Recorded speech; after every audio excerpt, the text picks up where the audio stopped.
Hey guys, Sam Farkas from Green Hills Guitar Studio here. Today I wanted to talk about harmony, specifically how to make standard chord progressions a little bit easier. There's many different ways to do this, but a very common way is through use of something we call secondary dominants.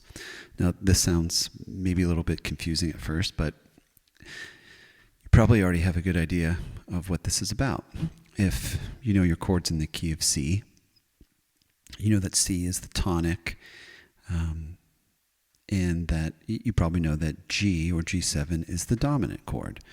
So those two chords have a very strong relationship, and they define the tonal center or the key of C more so than any other chords in the key, right? The tonic and the dominant.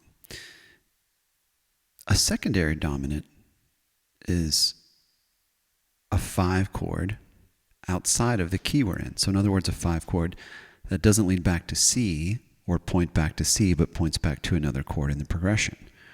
Here's an example. If we use a really standard kind of vanilla chord progression that's 1, 6, 2, 5 in the key of C, C major, A minor, D minor, G7, it might sound like this.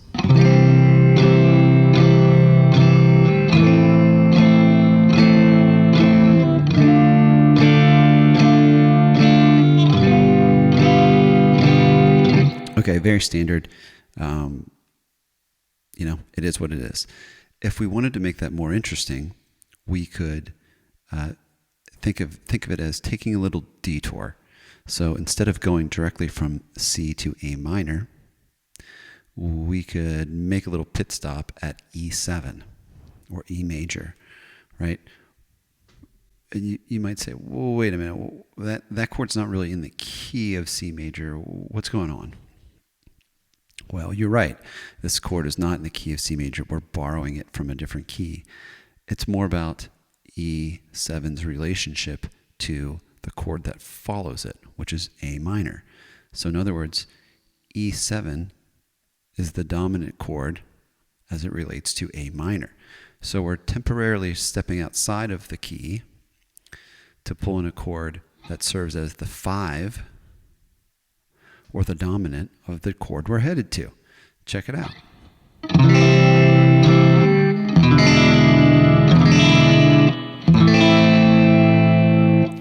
I think that's much more interesting. Instead of going straight from C to A minor, we take a little pit stop along the way at E7.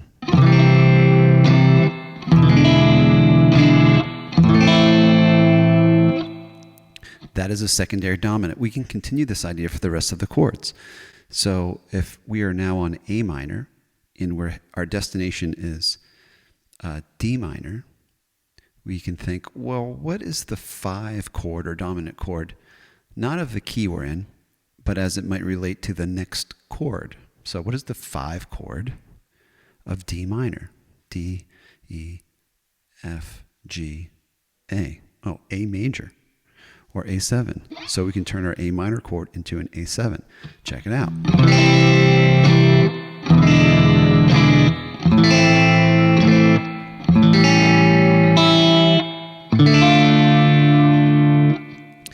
So now we have a more satisfying resolution to our D minor. Okay, let's continue this exact same idea. If we're on D minor and we know we're heading to G or G7, that is our destination. Again, we can go directly there. That's fine. Or we can take a more circuitous route and say, well, before we go directly to G, why don't we play the 5 of G? G, A, B, C, D major. Oh, well, again, we happen to be on D minor, so we can just make it a major chord before we resolve to G. Check it out. Here's the whole thing.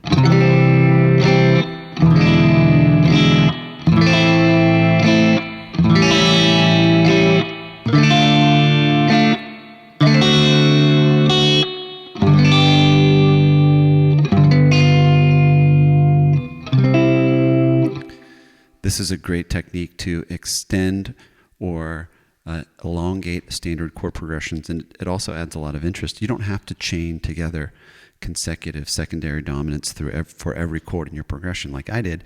You can just put them in there once in a while, wherever you want to. This is a great way to create movement and interest beyond just the standard chords that might be in the key, right? So give it a try. Best way to keep track of this is think about the 5 of whatever chord you're headed to, right? If you're on G, for example, and maybe you're going to D, you could make a pit stop at A7. That's the 5 of the D chord. D, E, F sharp, G, A. Check it out. A chord progression you've definitely heard before, okay? That's the sound of secondary dominants. Experiment with it and see what you can come up with.